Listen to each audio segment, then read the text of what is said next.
I was savoring my morning coffee, the rich aroma filling the air, when something utterly bizarre caught my eye out by my barn.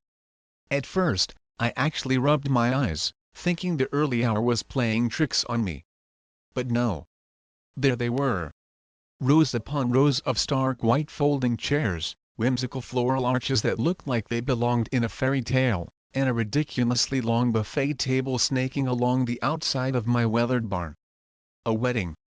On my property? I squinted, the disbelief warring with a rising tide of confusion. Stepping onto my porch, the cool morning air doing little to calm my brewing bewilderment, I sought a better view. That's when I saw them. A flurry of catering staff, bustling like frantic ants, arranging trays laden with what smelled like gourmet food.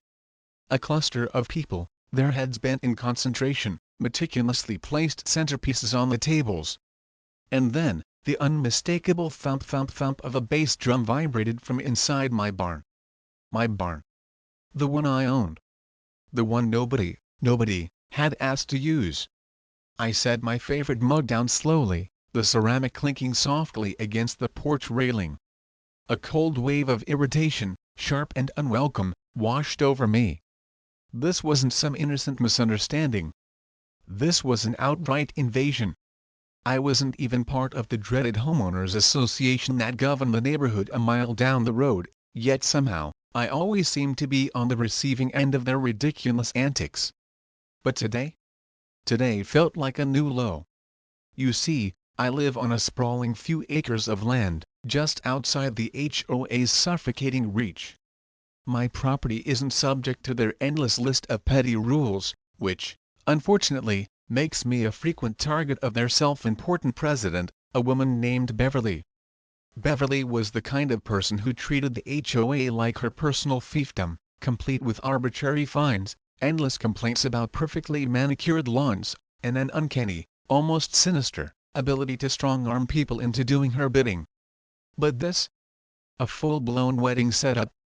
This was a whole new level of audacious entitlement. My curiosity, now thoroughly piqued and simmering with annoyance, propelled me into action. I snatched my worn baseball cap from the coat rack and started striding purposefully toward the barn. As I got closer, snippets of conversation drifted on the gentle morning breeze. The rustic aesthetic is just perfect.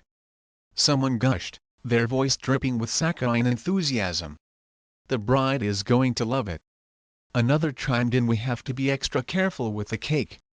I heard the couple spent a fortune on it. I stopped dead in my tracks, my blood running cold. The bride doesn't know? A sickening feeling of dread coiled in my stomach. This wasn't just Beverly throwing some ill-conceived community potluck. This was an actual wedding, a real, honest-to-goodness wedding, and from the sound of it, the poor couple had absolutely no idea that their chosen venue wasn't legitimate. Just as I reached the barn doors, a woman with a clipboard clutched in her hand and a Bluetooth headset perched precariously on her ear intercepted me. She had that classic frazzled, overworked look of someone who'd been juggling far too many details all morning. "Excuse me, sir," she said, her eyes barely flicking up from her checklist. "This area is for staff only until after the ceremony." I crossed my arms, a wry smile playing on my lips. That's interesting, considering this is my barn. That got her attention. She blinked at me, her brow furrowing in confusion. I don't understand. I own this property, I stated, gesturing expansively around me. Nobody asked me for permission to use my barn. Her eyes widened in dawning horror, the clipboard suddenly looking like a lead weight in her hand.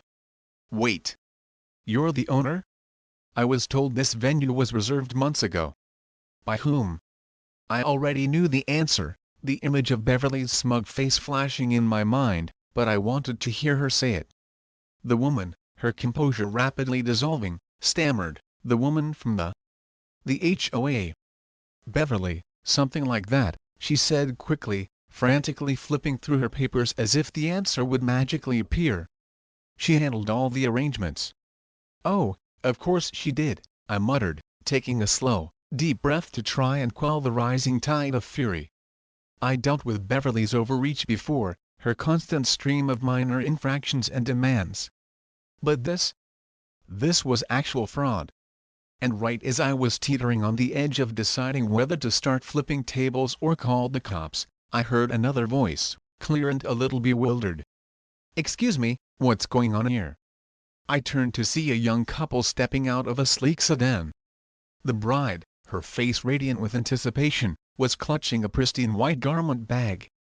The groom, looking sharp in a tailored suit, adjusted his cuff links, glancing between me and the flustered wedding planner with mild confusion. The planner hesitated, clearly panicking, her carefully constructed facade crumbling. I'm just sorting something out with the venue owner." The bride beamed, her smile lighting up her entire face. "Oh, you must be the owner. Thank you so much for letting us use your beautiful barn." My jaw tightened. I wasn't about to ruin their day without solid proof, but they deserved to know the truth. "I don't think you understand," I said carefully, my voice low and serious. "I never agreed to host this wedding." The bride laughed, a nervous, uncertain sound. "Oh, that can't be right," Beverly said. "Beverly Lead," I interrupted, my voice firm. "I was never asked about this. I was never paid. No one had permission to set foot on my land." The words hit them like a physical blow. The bride's radiant smile flickered and died, her face draining of color. The groom's jaw clenched, his initial confusion hardening into anger. "What do you mean you were never paid?" he asked, his voice tight with disbelief. I folded my arms, my gaze unwavering. "I mean that unless you wrote me a check personally, your venue was stolen." The bride started to tremble, her hand flying to her mouth. "We paid Beverly $10,000 for this venue." $10,000. That was the moment I knew Beverly had messed up beyond repair. But before I could even formulate a response, the woman herself appeared, gliding into the scene with her usual air of smug self-importance. "What's with all the commotion?" she chirped, flashing the bride a warm, albeit entirely fake, smile before turning her icy gaze on me. "Oh, you're here." Of course, I'm here, Beverly," I retorted, my voice laced with sarcasm. "It's my land." She waved a dismissive hand, her perfectly coiffed hair barely moving. "Oh, don't be dramatic, Arthur. This is a community event.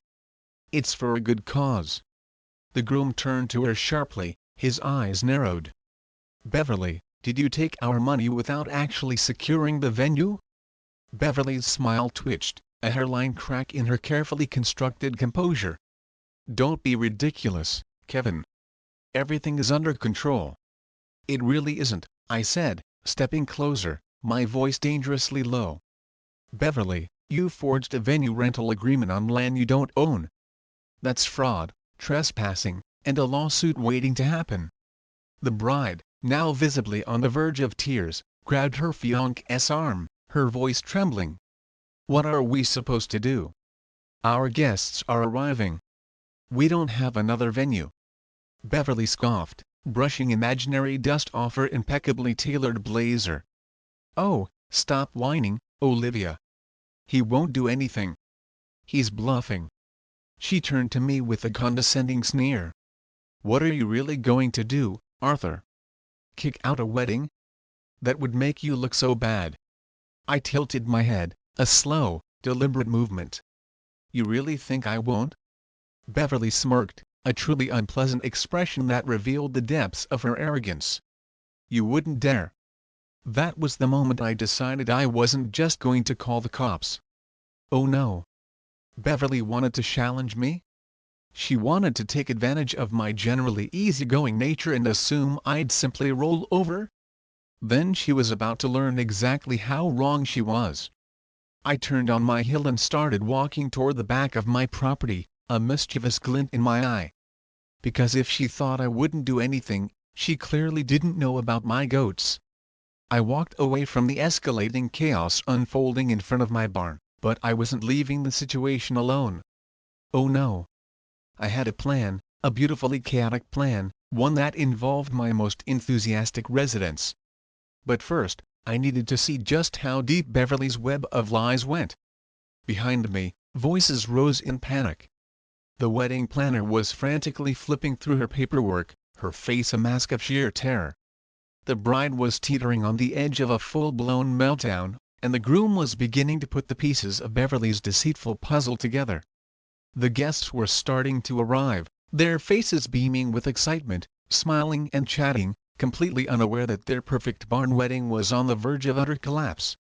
I took a deep breath, a sense of grim satisfaction settling in my chest. I turned back around and marched right into the center of the gathering, my resolve hardening with each step. Time to confront Beverly directly. "Beverly!" I called out, my voice sharp and cutting through the rising murmurs of confusion. She was already smoothing down her dress, her expression suggesting this was a minor inconvenience rather than the monumental act of fraud she had committed. "What now, Arthur?" she huffed, rolling her eyes with dramatic exasperation. "What exactly did you tell this couple?" I asked, folding my arms across my chest, my gaze fixed on her. She scoffed, her perfectly painted lips curling into a sneer. "That they had a beautiful venue at a fantastic price, of course. And they do. You're just making a scene." The groom stepped forward, his voice tight with barely suppressed fury. "Beverly, we paid you $10,000. You said everything was handled. Did you ever have permission to use this barn?" Beverly put a hand to her chest, feigning offense at the very accusation. "Of course, I did. I've been running the HOA for years. I have access to all sorts of community resources." I snorted, unable to contain my disbelief. "Beverly, my farm is not part of your HOA." Her eye twitched, a flicker of annoyance betraying her carefully constructed facade, but she kept up the act. "Oh, don't be ridiculous, Arthur. You've lived next to us for so long. What's a little cooperation?" "Cooperation?" I repeated, incredulous. "You literally stole my property for an event I had absolutely no knowledge of. You didn't just borrow the space, Beverly, you sold it. That's fraud." She huffed, folding her arms in a petulant imitation of my stance. "Oh, please, Arthur. You wouldn't even use this barn for anything important. It's perfect for a wedding. I did you a favor, honestly." The bride let out a choked sob, and the groom rubbed his face wearily, trying to process the sheer audacity of Beverly's lies. "You lied to us," he snapped, his voice raw with betrayal. "You took our money, pretended to book a venue, and just hoped he wouldn't notice?" Beverly waved a dismissive hand, as if swatting away an annoying fly. "Oh, stop being so dramatic, Kevin. The wedding's already set up. He's not actually going to throw everyone out." I smiled, a slow, deliberate curve of my lips that promised trouble. "You're right, Beverly." She smirked, a smug look of triumph spreading across her face. "See? I'm not going to throw everyone out," I continued, my voice dropping a few decibels, making everyone lean into ear. "I'm just going to let my goat in." Her face fell, her smug expression dissolving into utter disbelief. "Wait. What?" I turned toward the back of my property, a sense of wicked glee bubbling up inside me. "You're right, Beverly. I was going to call the cops, but honestly, that would take too long. Instead, I think I'll let nature handle this one." She sputtered, her voice rising in pitch. "You wouldn't dare." The groom stared at me, his confusion evident. "You have goats?" 17 of them, I replied casually, a mischievous twinkle in my eye. "And they love new places to explore." Beverly turned to me, her eyes wide with a mixture of horror and disbelief. "You let those things roam free?" "Oh, not usually," I said with mock innocence. "But since you were kind enough to open my barn to guests, I think they deserve to be part of the fun." The wedding planner let out a nervous, high-pitched laugh. "He's joking, right?"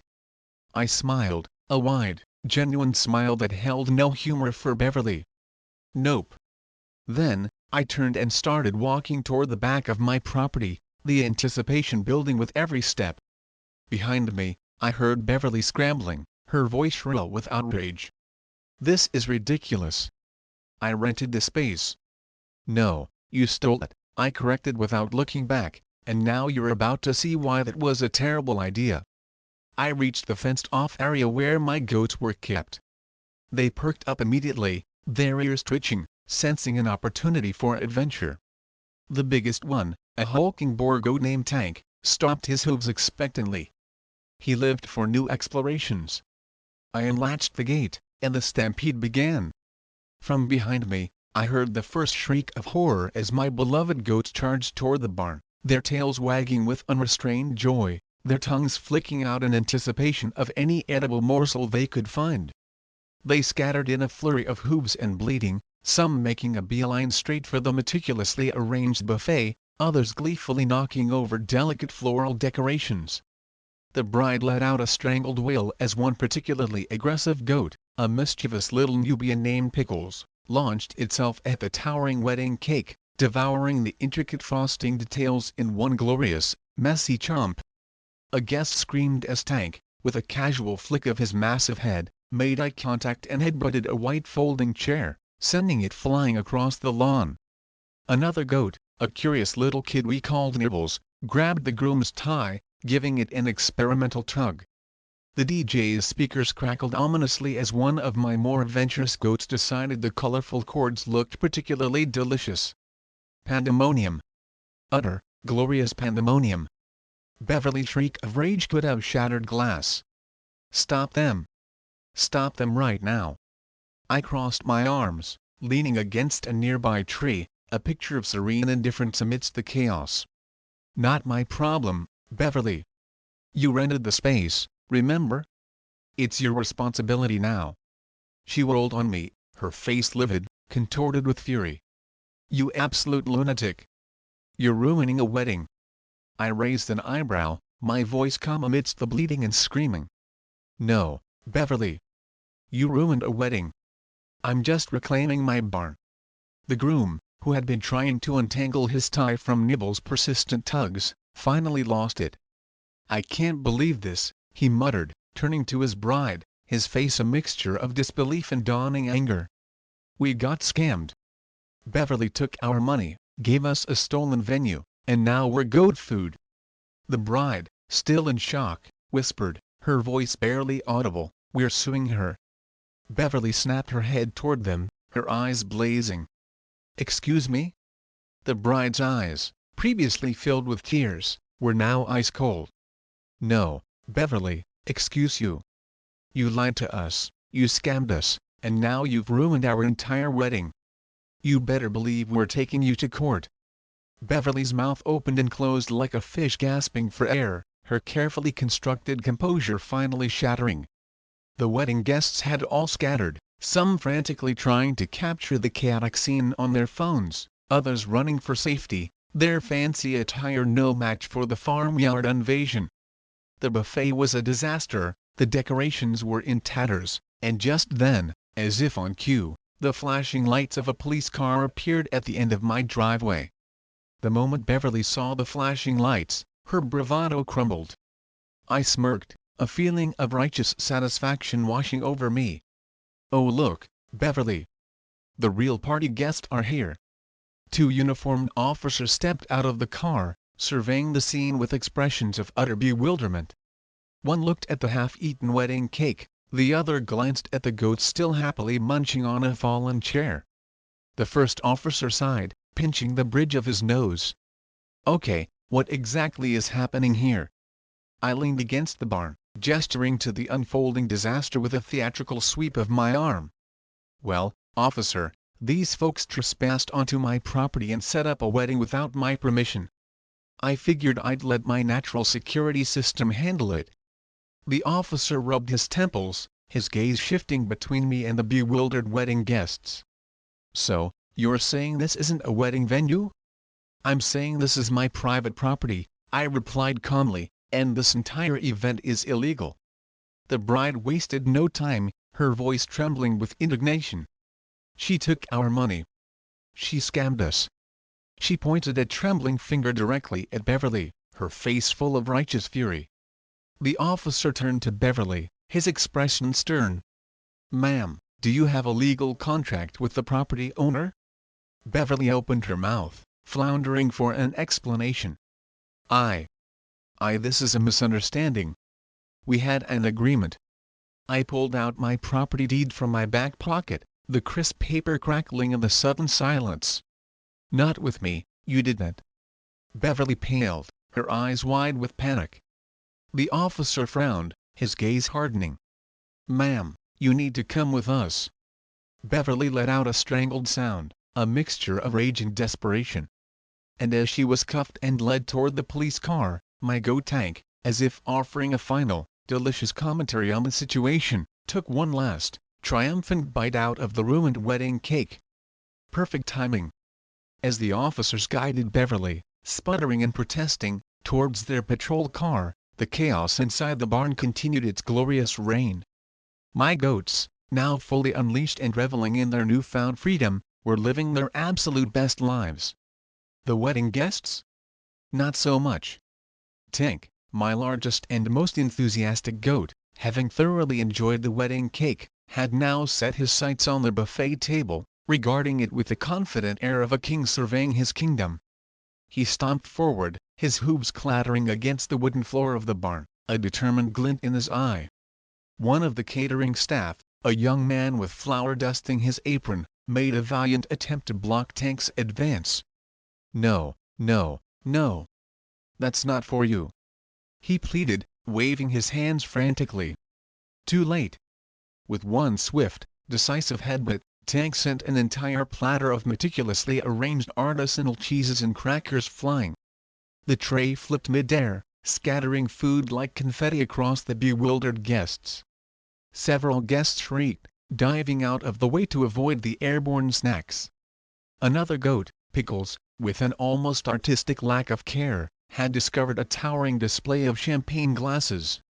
He reared up on his hind legs and, with a gentle nudge of his head, sent the entire thing crashing to the ground in a satisfying symphony of shattering glass and fizzing bubbly. The barn floor was instantly transformed into a treacherous landscape of broken shards and spilled champagne. The DJ, a portly man with a look of utter despair on his face, was still desperately trying to protect his expensive equipment, attempting to herd two smaller goats away from the tangle of speaker wires, waving his arms with increasing desperation. Suddenly, a new voice, sharp and laced with outrage, cut through the bleating and panicked cries. "Somebody get these beasts out of here!"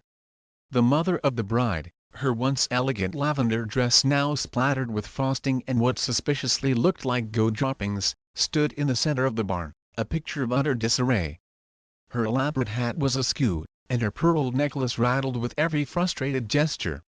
The bride herself, Olivia, stood frozen near the makeshift altar, her face unreadable, a strange mixture of shock and something akin to morbid fascination in her eyes.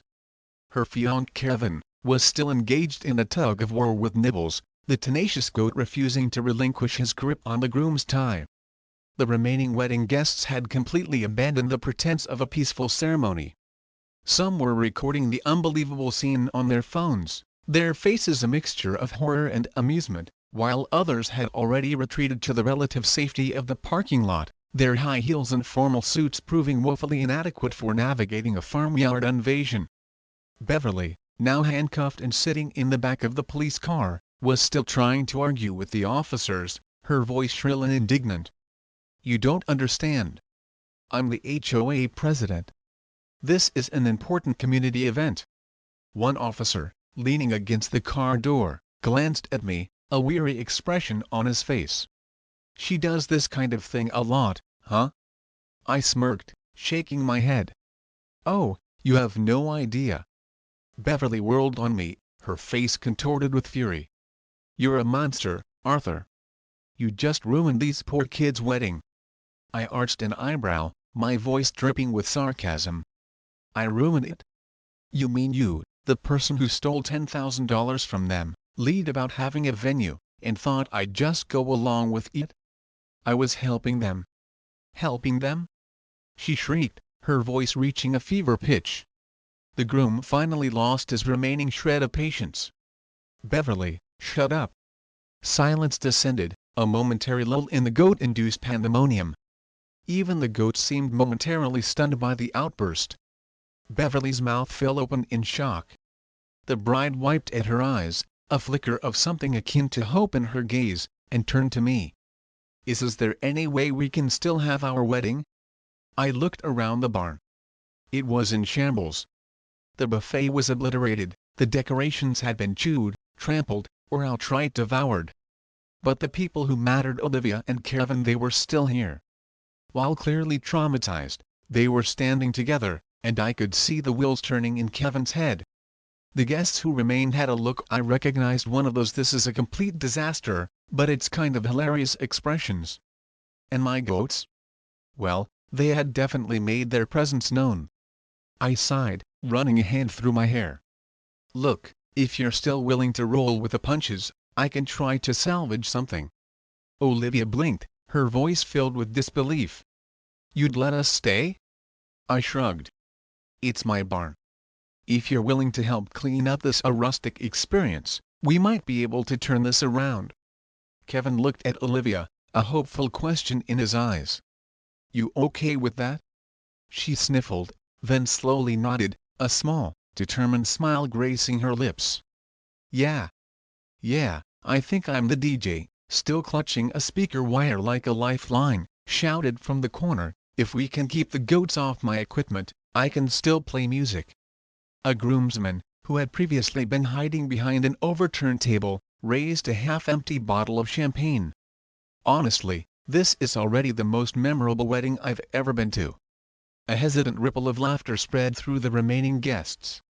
The mother of the bride, who had been teetering on the verge of a full breakdown, looked at her daughter, her expression softening.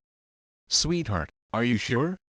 Olivia smiled through her tears, a genuine, heartfelt smile this time. Honestly, Mom? At this point, why not? That was all the confirmation I needed. I clapped my hands together, a surge of unexpected energy coursing through me. All right, folks. If we are doing this, we need to clean up. First order of business, round up my goats. What followed was a truly absurd scene. The wedding guests, still dressed in their formal attire, scrambled to wrangle my surprisingly agile goats. A bridesmaid in sky-high heels chased after Pickles, who still had a mouthful of stolen wedding flowers. The best man and a couple of groomsmen teamed up to lift the surprisingly heavy tank, who was stubbornly refusing to leave the remnants of the buffet. The flower girl, who had somehow managed to befriend one of the smaller goats, was now gently leading it back to its pen, her face radiating pure joy, as if this was the best day of her life. And Beverly? Well, she was still handcuffed in the back of the police car, her face a mask of apoplectic rage as she watched her stolen wedding miraculously recover without her. This isn't how it was supposed to go, she screeched, banging her head against the window. The officer shook his head wearily. Ma'am, you have the right to remain silent. Might want to use it. With a final, dramatic wail, Beverly was loaded into the patrol car and driven away, leaving a trail of bewildered wedding guests and a barn full of, well, let's just call it character. Meanwhile, inside the barn, the atmosphere had completely shifted. With the goats wrangled mostly, the guests started rearranging the remaining tables, their initial shock giving way to a strange sense of camaraderie. The DJ, relieved that his equipment had survived the goat onslaught relatively unscathed, tested his speakers, and the best man, who had apparently decided to fully embrace the chaos, started passing out drinks like this was a wild party instead of a near catastrophe. Olivia walked up to me, still looking a little dazed, a genuine smile on her face. I don't even know how to thank you. I chuckled, a wave of relief washing over me. Well, I did let a herd of goats crash your wedding, so. She laughed, shaking her head. Honestly, Arthur, that's the best thing that could have happened. I grinned. In that case, congratulations! You're officially having the first goat wedding in this barn's history.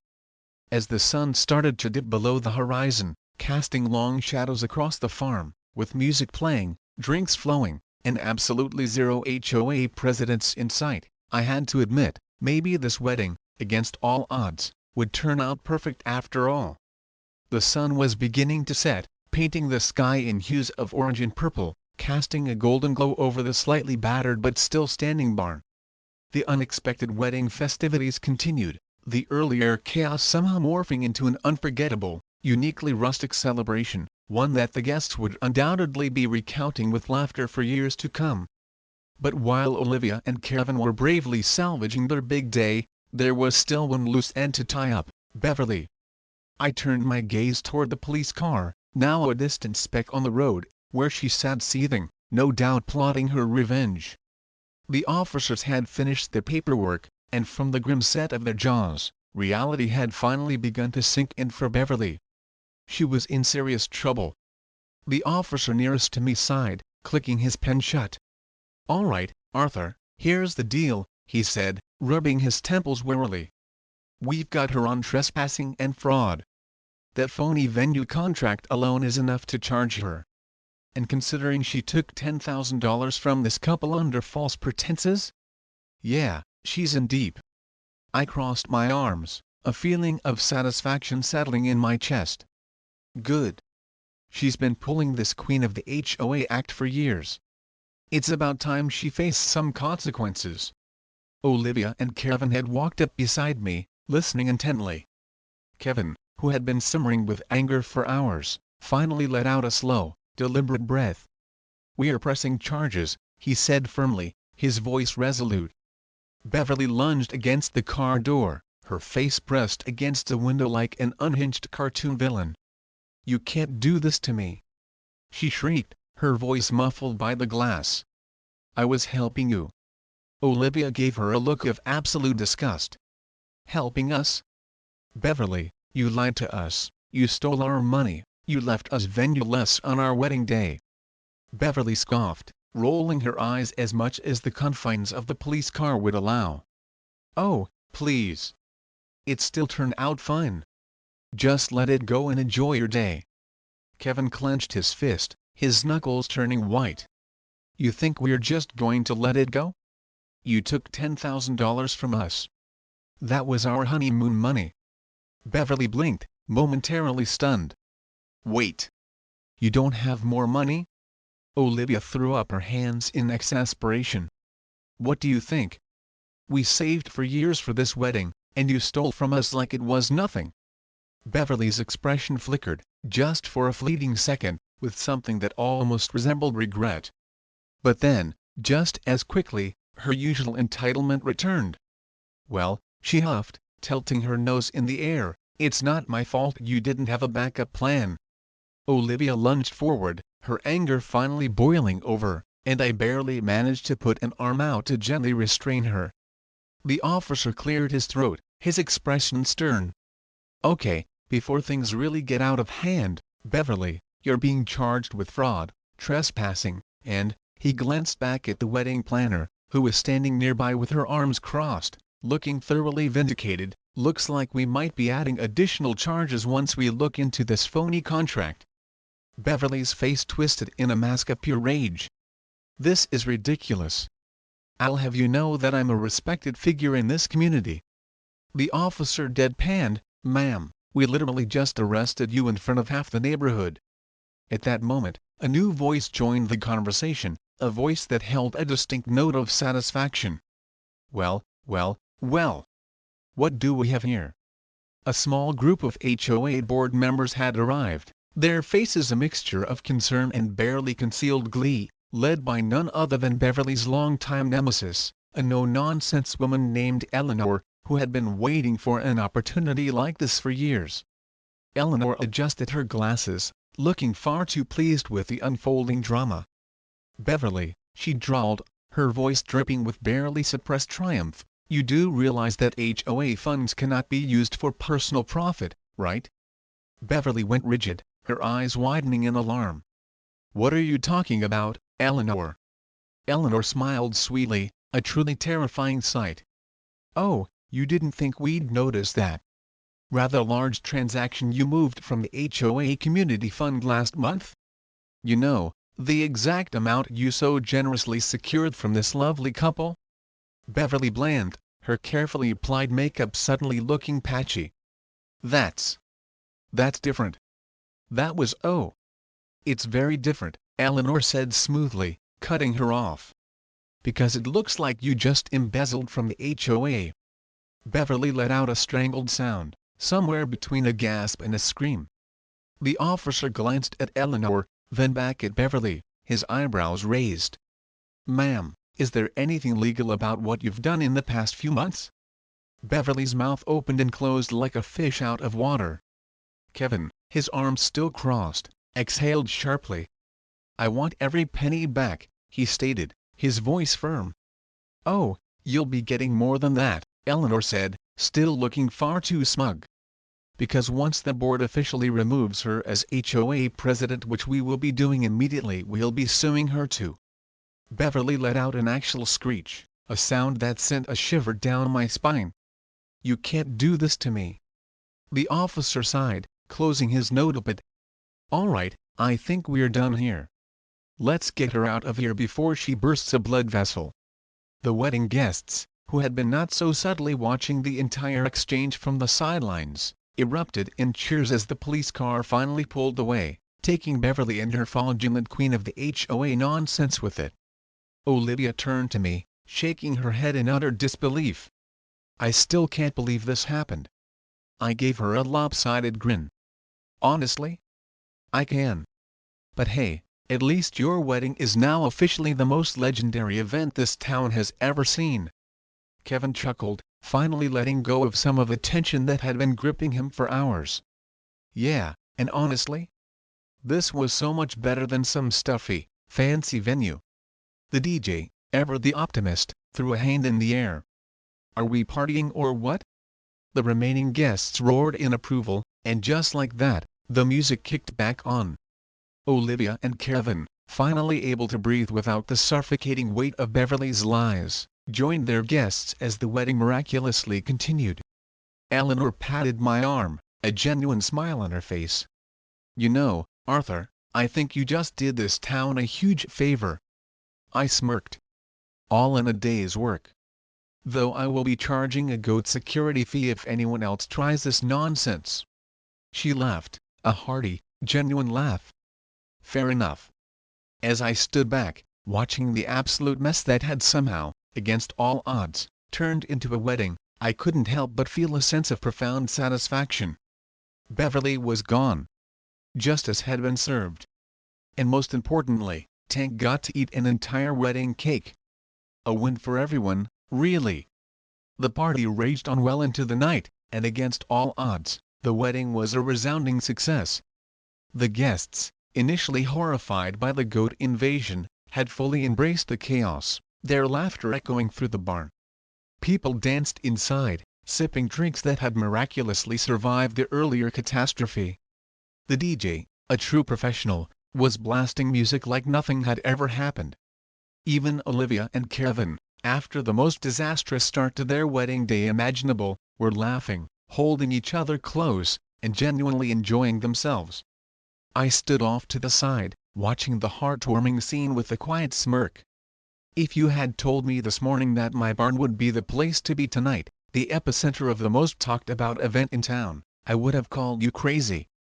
But somehow, this absolute mess had transformed into a one-of-a-kind wedding, one that no one would ever forget. Eleanor, the now de facto head of the HOA board, wandered up beside me, sipping from a glass of champagne she had probably rescued from the wreckage.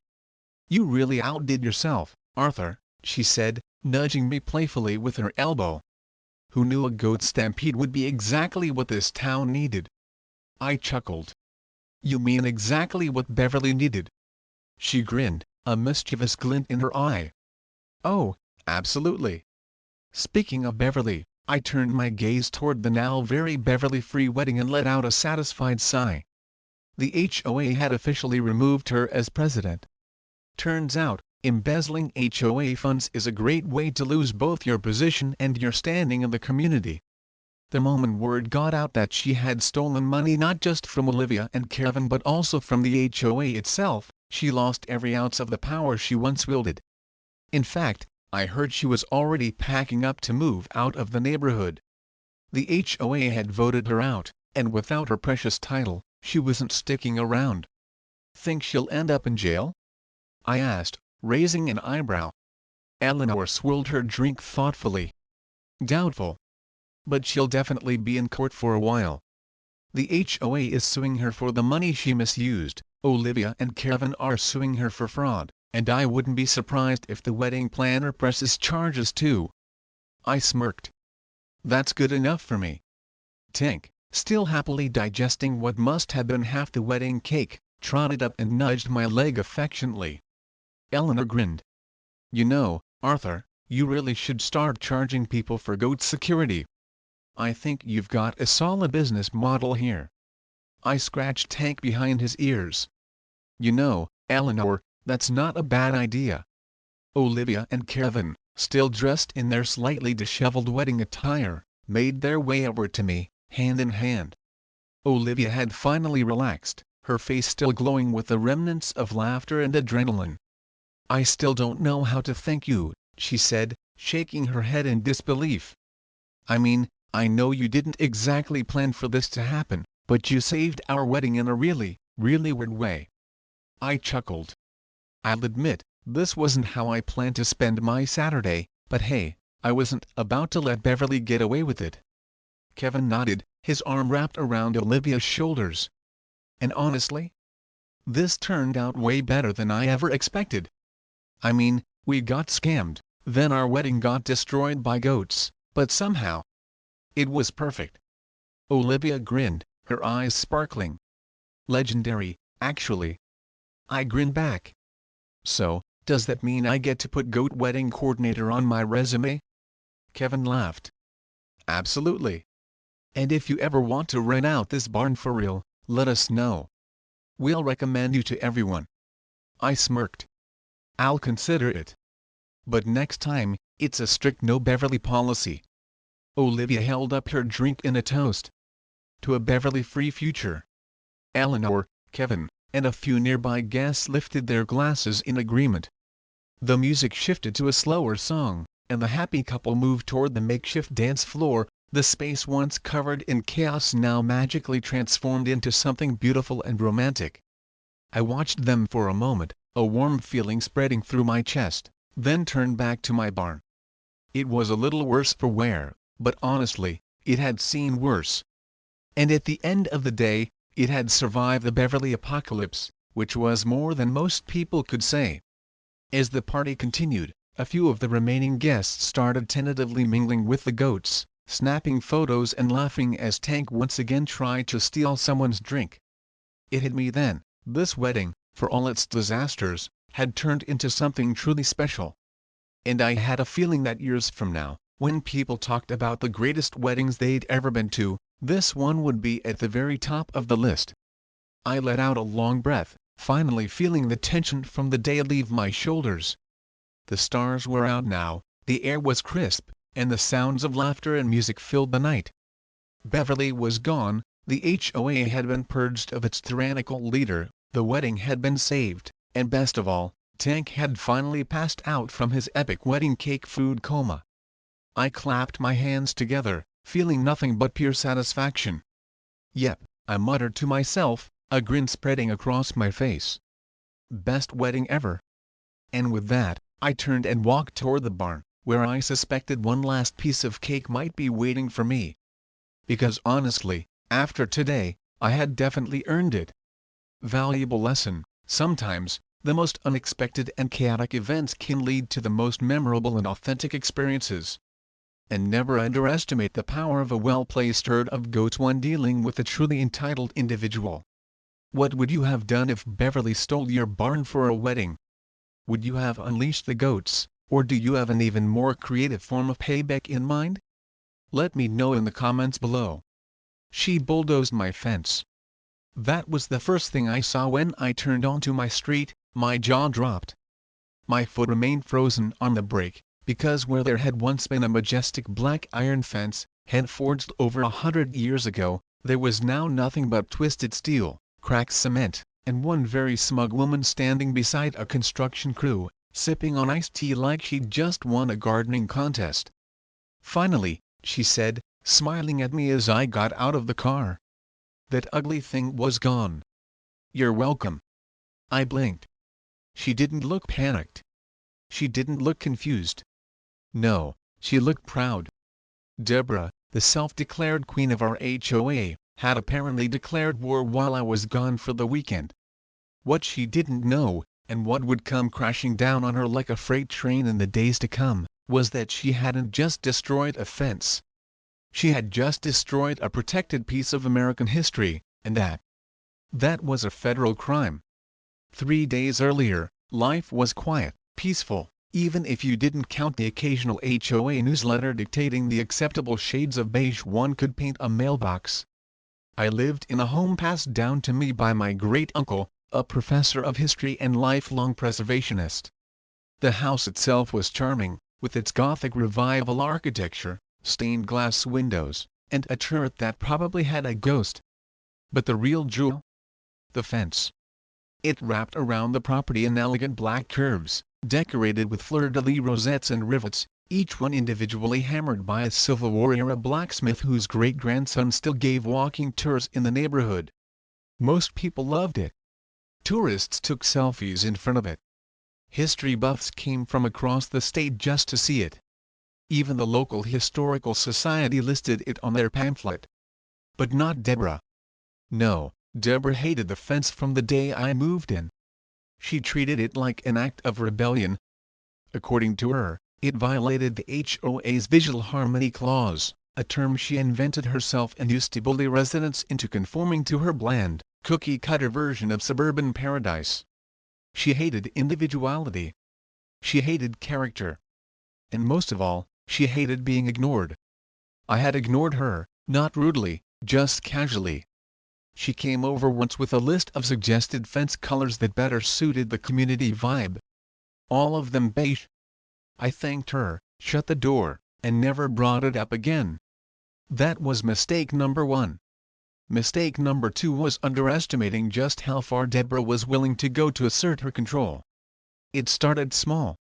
A letter from the HOA citing me for excessive fence height. I replied with a scanned copy of the National Historic Registry certificate. No response.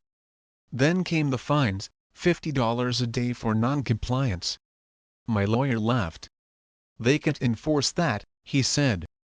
"Your property predates the HOA by decades. Just ignore it." But Deborah didn't ignore me. Her tactics escalated. Anonymous complaints showed up weekly. My bushes were too vibrant. My doormat was too whimsical. She even accused me of lowering property values because a tourist once took a photo on my sidewalk. I thought she was just being her usual overbearing self. I didn't know she was planning something much worse. The night before the destruction, I packed a small bag and left town for a weekend conference. I locked the gates, left the porch lights on, and didn't give the house another thought. In my absence, Deborah saw opportunity. She called an emergency HOA meeting, one I wasn't notified of, and motioned for immediate remediation of non-compliant fencing. Nobody objected. Half the board were her friends, the other half were tired of arguing. The next morning, she hired a local demolition crew and signed the work order herself. She told them I'd given verbal approval. She even made muffins for the workers. They didn't ask questions. They brought a bulldozer. And so, on that sunny Sunday afternoon, I pulled into my driveway and stepped into what looked like a war zone. The air smelled like sawdust and hot metal. The fence was gone, its remains dumped in a heap beside the curb like scrap. Deborah, standing in designer sandals with a clipboard and a wide-brimmed hat, greeted me with the enthusiasm of someone who just won HOA President of the Year. "You'll thank me for this," she said. It was bringing down the whole block. I couldn't speak. Not immediately. I walked over to the mangled remains of my fence instead. One of the rosettes, a piece I'd helped my uncle polish when I was 12, was bent at a 90-degree angle. I turned slowly. "Do you know what you've done?" I asked, my voice trembling with disbelief and a rising tide of fury. She scoffed. "I improved the neighborhood. That thing was ancient. My heart was pounding, not just from anger, but from the sheer audacity of what she'd done. This wasn't vandalism. This was destruction of federal property. I pulled out my phone and started taking pictures. "Deborah, stop. You're being dramatic," she said. "If you had a problem, you should have come to the meeting." I stared at her. "The meeting you never told me about?" She didn't answer. The crew started packing up. I got one of their names and took a photo of the work order Deborah had signed. Then I called my lawyer. He answered on the second ring. By the time I was done explaining, he'd stopped laughing. "That fence was on the National Register?" he asked, his voice now serious. "She bulldozed it," I confirmed, my voice tight with controlled rage. There was a long pause. "This is very serious. She could be facing felony charges. Destruction of registered historical property carries a minimum fine of $10,000, and that's just federal." I turned and looked at Deborah, who was now arguing with one of the neighbors about grass height. She was completely unaware of the legal earthquake she had just triggered. I filed a police report that night. The responding officer took one look at the documentation and whistled. "You said it was protected?" I nodded, my gaze fixed on Deborah's oblivious figure. "There's a plaque on the gatepost." "She bulldozed that too," he said, shaking his head in disbelief. "We'll need to loop in the feds." And just like that, the wheels began turning. The next morning, Deborah woke up to find a federal investigator on her porch, and for once in her life, she had nothing to say. The fence wasn't just a piece of metal. It was a landmark, a relic, a piece of history that had survived generations, wars, storms, and time itself, until Deborah decided it clashed with her vision board. But what she didn't understand, what she refused to see, was that some things aren't just part of a neighborhood. They are part of a legacy. And when you bulldoze legacy, a legacy bulldozes back. Deborah wasn't the kind of person to back down, even after the police visit, after the investigator asked her to provide her HOA meeting minutes, after the demolition crew realized they'd probably bulldozed something they shouldn't have. She still walked around the neighborhood like nothing had happened. She carried her clipboard with renewed determination, like this was just a bump in the road. What she didn't realize was that the bump she'd created was about to become a landslide, and I was no longer just a quiet neighbor with a historical home. I had become her worst nightmare, someone who knew exactly what buttons to press and had finally decided to press all of them.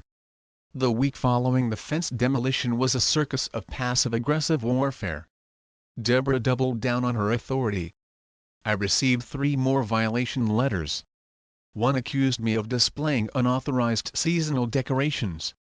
Another claimed my mailbox was not in accordance with community aesthetic, even though it was the same mailbox that had been there for 50 years. The third one fined me $200 for encouraging non-residents to loiter, referencing a group of tourists who had stopped to take pictures of the rubble. I was starting to think she wasn't just petty. She was trying to provoke me into a mistake. I didn't give her that satisfaction. Instead, I kept a straight face, collected every letter she sent, and forwarded them all to my lawyer. He was assembling a file thicker than a phone book. Meanwhile, I started gathering statements from neighbors. Turns out, I wasn't the only one she'd been harassing. There was Mr. Delaney 2 houses down, who'd been fined for growing tomatoes in his backyard. Mrs. Schmidt across the street had her garden gnome confiscated under the pretense that it was unapproved yard art. And then there was Maria, a young mother who got cited because her toddler drew on the sidewalk with chalk. Deborah had taken a photo of it and sent a formal complaint. These weren't rules. This was tyranny. The more stories I heard, the more it became clear Deborah's reign over the HOA wasn't just annoying. It was systematically oppressive. But the fence incident had shaken something loose. For the first time, people weren't afraid to speak.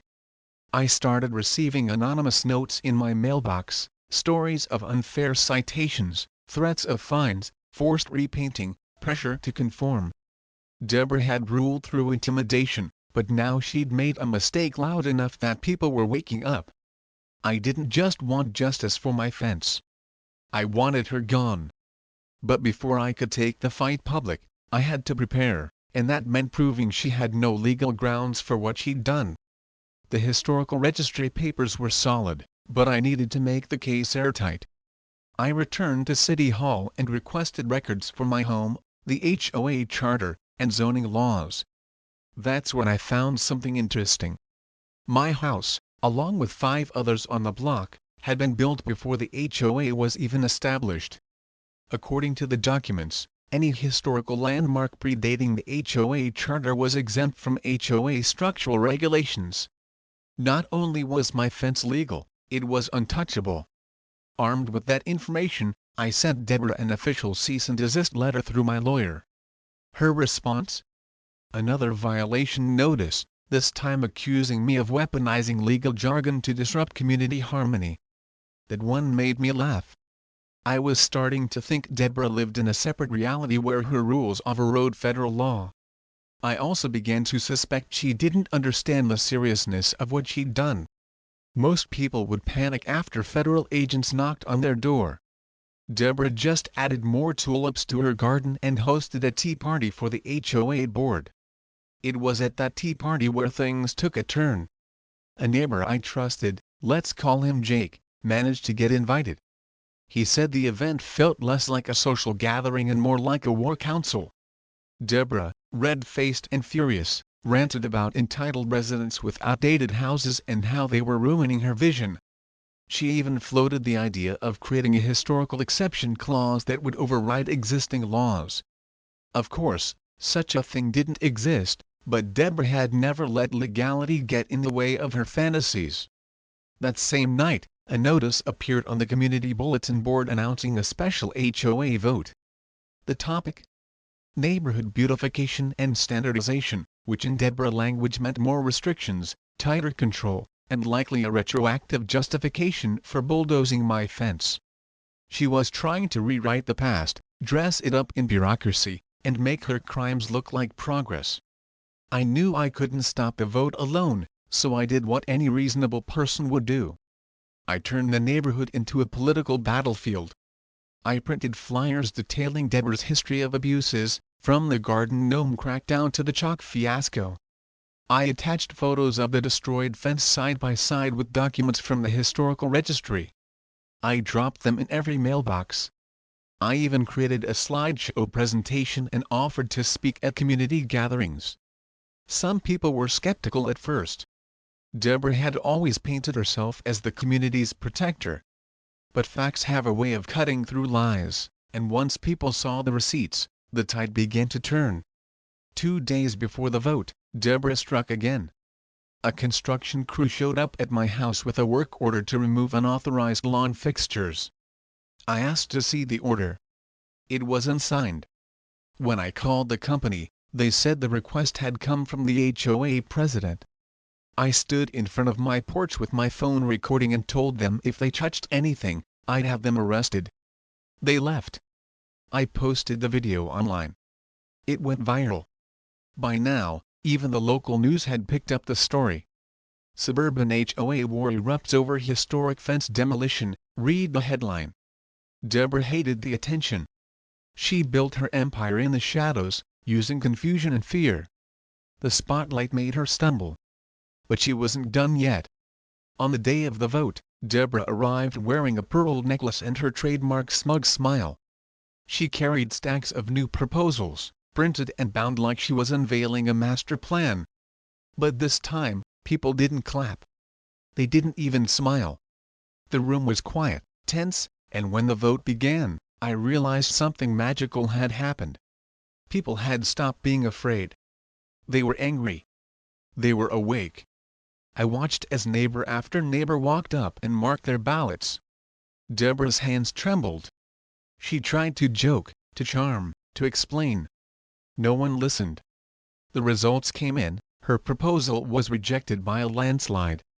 That night, she posted a message on the HOA website claiming the vote was invalid due to manipulation by external forces. No one responded. Her power was slipping, and she knew it. She thought she could rewrite the rules, bulldoze the past, and silence anyone who resisted. But history has a long memory, and Deborah had just made herself a permanent part of mine.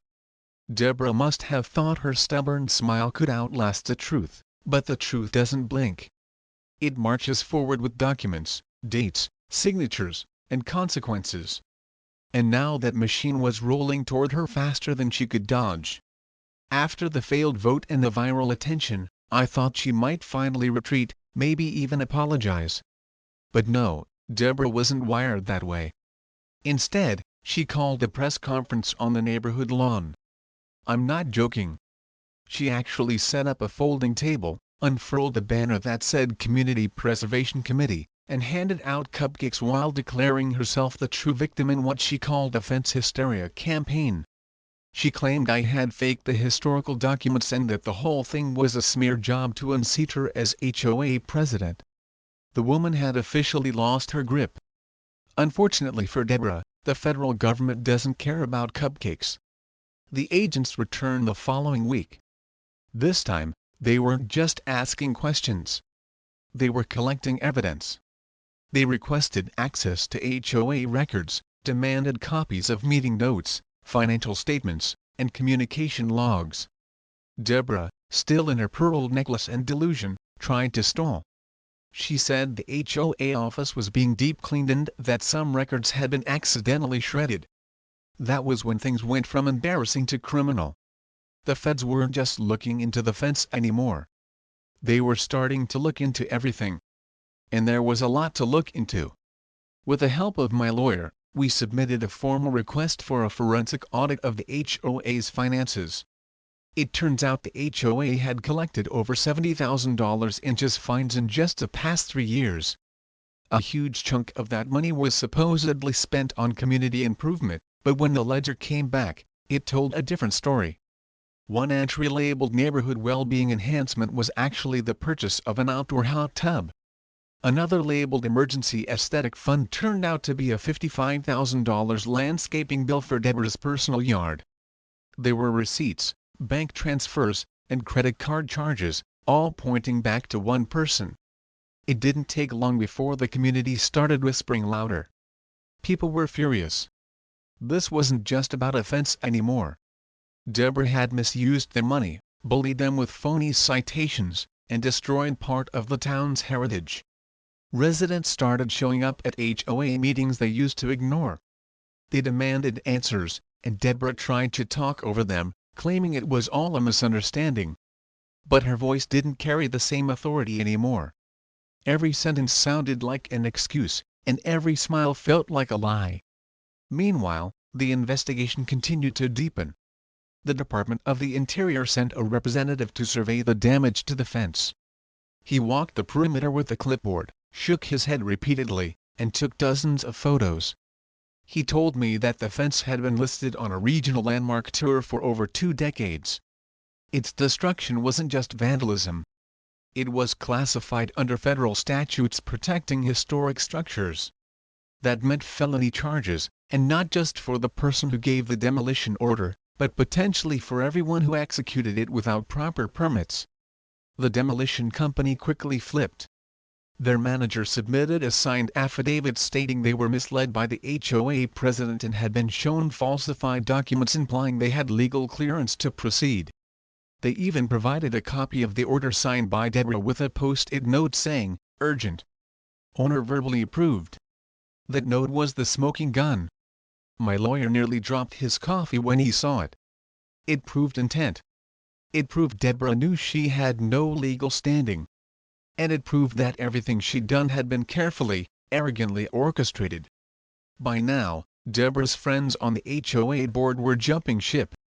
One resigned and issued a public apology. Another claimed they had no idea what was going on and tried to shift blame. Only one remained loyal, a woman named Patty who was famous for giving out parking citations like Halloween candy. Even Patty started looking nervous when the news vans showed up. The local media had turned the story into a 3-part expose. Reporters interviewed neighbors, former board members, even the Historical Society president. Every segment ended the same way, with a dramatic shot of the destroyed fence and the headline, "Who gave the order?" Deborah still hadn't answered the question directly. Her statements were vague, always dancing around the point. She blamed collective decisions and shared community vision, but no one bought it. The truth was visible in her eyes. Every day she seemed more frantic, more tired. She stopped walking her dog. She stopped posting HOA updates. Her smile, once so smug and unshakable, became forced and twitchy. Then came the moment that changed everything. A letter arrived from the Department of Justice. It stated that Deborah was officially under investigation for destruction of federally protected property, misappropriation of funds, and obstruction of an ongoing federal inquiry. The letter was hand-delivered. She tried to slam the door in the agent's face. It didn't work. That night, she was taken in for questioning. Not arrested, not yet, but the sight of her being escorted into a federal vehicle was enough to make the neighborhood erupt with whispers, camera phones, and poorly hidden grins. I watched from my porch, coffee in hand, as the agents pulled away. For the first time in weeks, I felt like I could breathe. Not because the damage had been undone, it hadn't. The fence was still gone, and the memories tied to it still twisted in a scrap pile by the curb. But because for once, someone like Deborah wasn't getting away with it. The following days were surreal. Without Deborah at the helm, the HOA fell into chaos. Meetings were postponed. Notices stopped arriving. Some people feared the community would fall apart, but instead, something better happened. Neighbors started talking to each other again. Real conversations, without fear of fines or threats. People shared lemonade on porches, offered to help fix up yards, even brought cookies to my door to say thanks. The absence of Deborah felt like a weight lifted off the entire block. But it wasn't over. There was still a trial coming. There were still depositions, hearings, and questions. But every step of the way, the truth became louder than the lies. Deborah had tried to erase history. She tried to silence opposition with rules and regulations made from thin air. And now, those same rules were collapsing around her. She didn't just lose control of the HOA. She lost control of her story. And once the truth took hold, not even she could bulldoze it away. The absence of Deborah was like a breath of fresh air, and no one realized they needed it until she was finally gone. For the first time in years, the neighborhood wasn't living under constant threat of citations or surveillance. Lawns grew a little taller, mailboxes got a little bolder in color, and kids returned to the sidewalks with chalk in hand, sketching dinosaurs and suns without fear of HOA retaliation. People who had once barely nodded at each other now shared jokes, offered tools, and even swapped gardening tips. Deborah had built a kingdom based on fear, but once she was gone, the community realized it didn't need a ruler. It needed a reset. With the HOA in total disarray, residents called an emergency town hall meeting to discuss the future of the board. The turnout was overwhelming. Folding chairs ran out. People stood along the walls, all buzzing with the same question: who's going to fix the mess Deborah left behind? They didn't want another dictator. They wanted transparency, accountability, fairness. And somehow, as discussions swirled and names were tossed around, mine kept coming up. I had never aspired to be in charge of anything beyond my own front porch, but apparently, going toe-to-toe with Deborah and surviving had turned me into some kind of local legend. They voted on it then and there. I didn't even get to prepare a speech. They handed me a clipboard and said, "Congratulations, you're the new HOA president." I didn't know whether to laugh or cry. A part of me wanted to run from it, but another part, the one still seething over my demolished fence, decided this was the best opportunity to ensure no one like Deborah ever got that kind of power again. So, I accepted.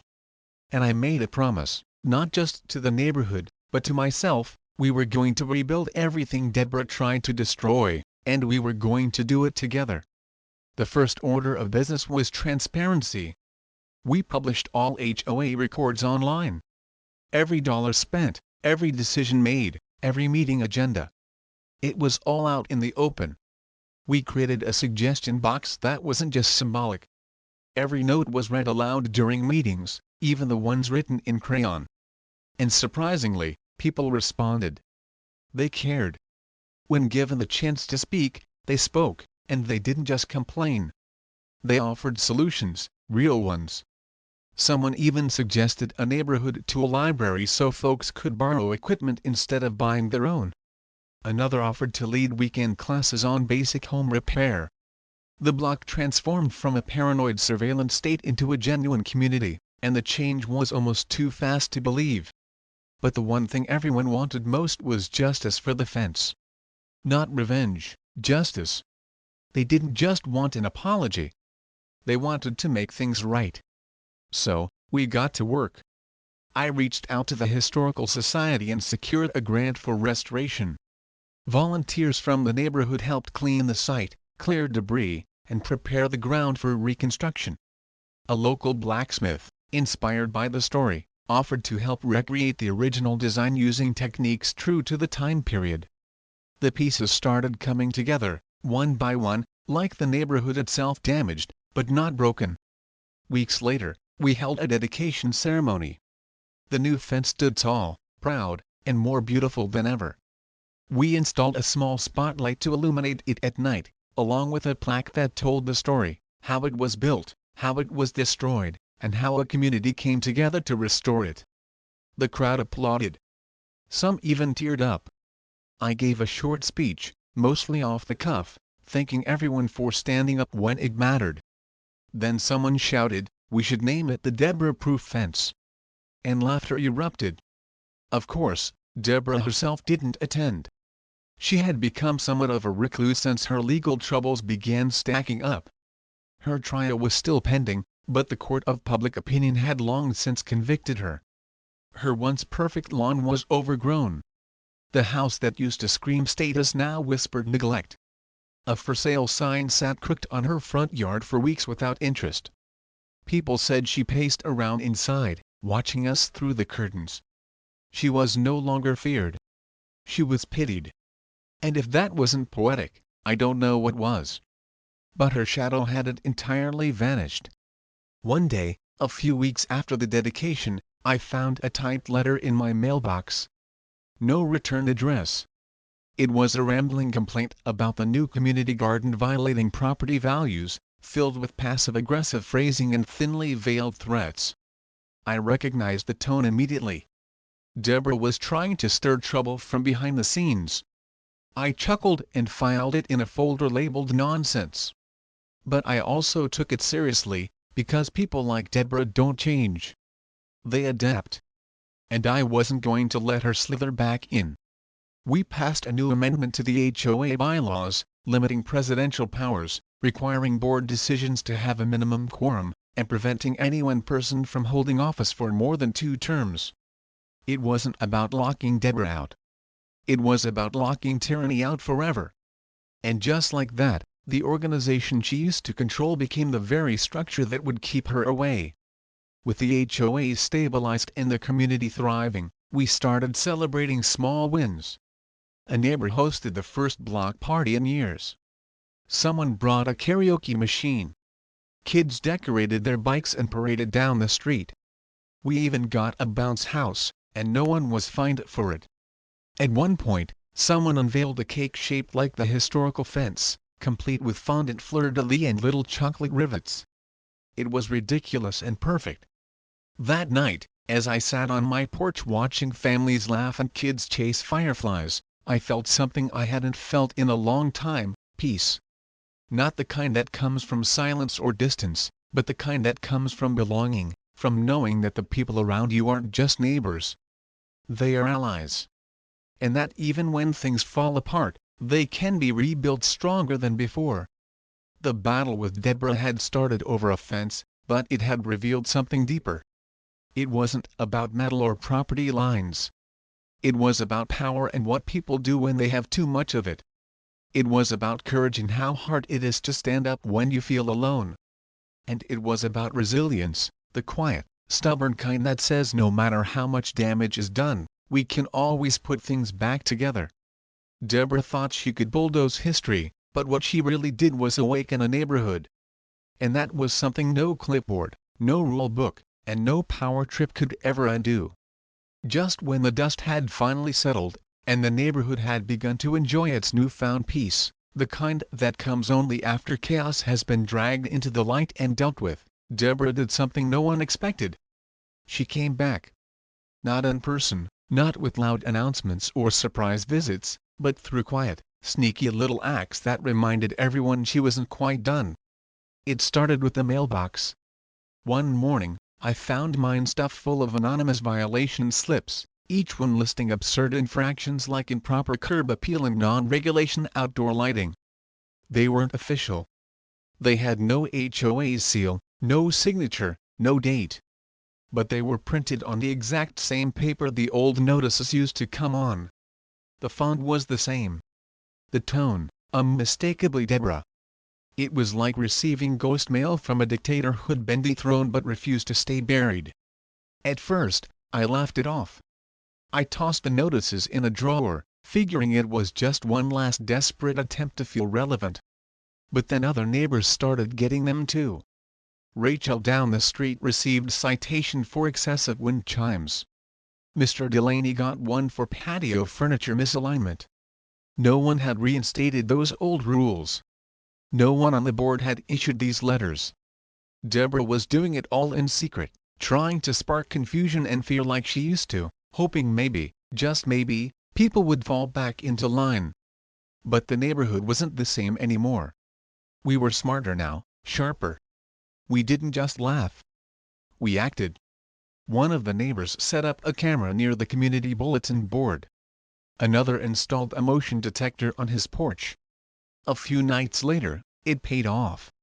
A grainy video showed a figure in a long coat and oversized sunglasses slipping around houses at midnight, shoving envelopes into mailboxes. It wasn't even subtle. The footage was uploaded to the neighborhood forum with the title Deborah's Comeback Tour. The video spread like wildfire, and with it, so did the last of her credibility. But Deborah wasn't done. After her mailbox campaign failed, she tried something even bolder. She filed a lawsuit against me, claiming I had caused her emotional distress, slandered her reputation, and orchestrated a neighborhood conspiracy to ruin her life. Her lawyer was some third-rate hack who looked like he was on retainer from a late-night infomercial. The filing itself was laughable, riddled with spelling errors and flimsy claims, but it still meant I had to go to court. I wasn't angry. I was stunned. After everything she had done, the fines, the fence, the federal investigation, she actually thought she could paint herself as the victim in a courtroom. Deborah showed up wearing a beige suit and a frozen smile. She tried to look composed, but the twitch in her left eye gave her away. Her lawyer bumbled through the opening statements, claiming I had waged a campaign of psychological warfare and that Deborah now lived in fear, unable to garden in peace or enjoy the simple joys of HOA leadership. The judge listened politely, then turned to my lawyer, who calmly slid a thick binder onto the table. He called it Exhibit A, the saga of Deborah.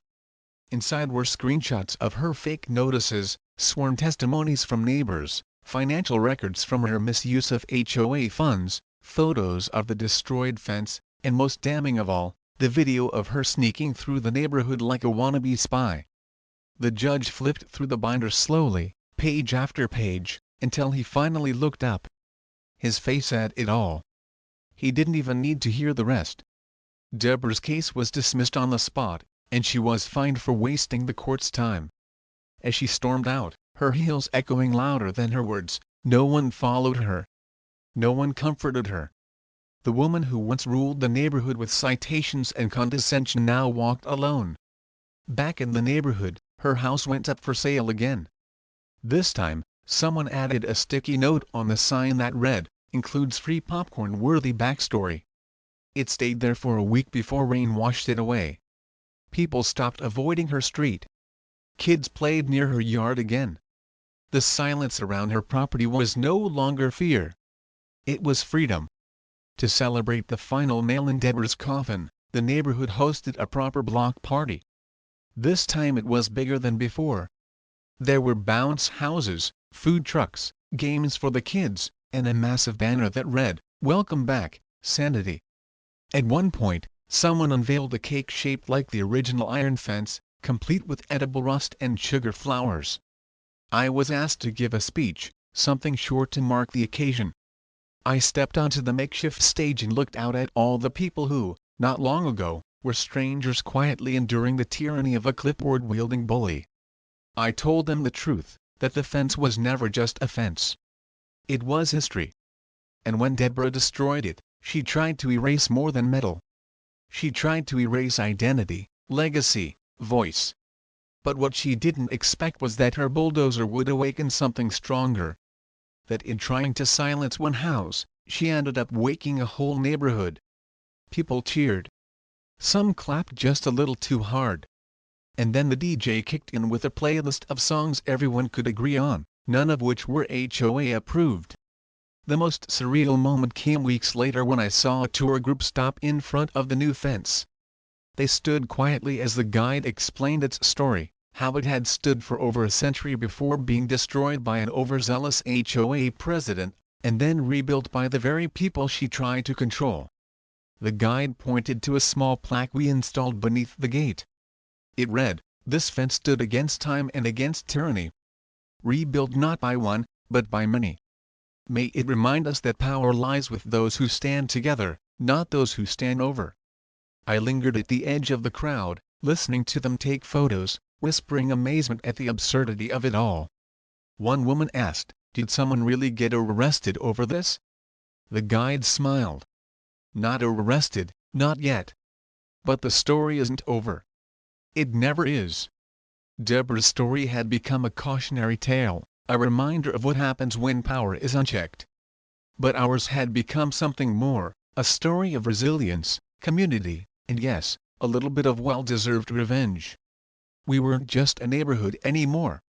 We were something stronger, bound not by rules, but by experience.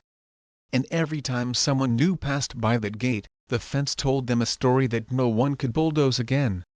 Valuable lesson: the story highlights the importance of community, the dangers of unchecked power, and the enduring strength of historical preservation. It reminds us that even seemingly small acts of injustice can galvanize people to stand up and fight for what is right. It also shows that true community thrives on collaboration and respect, not on fear and intimidation. What are your thoughts on this story? Have you ever experienced anything similar in your neighborhood? Share your comments below. And don't forget to subscribe to our channel for more inspiring stories.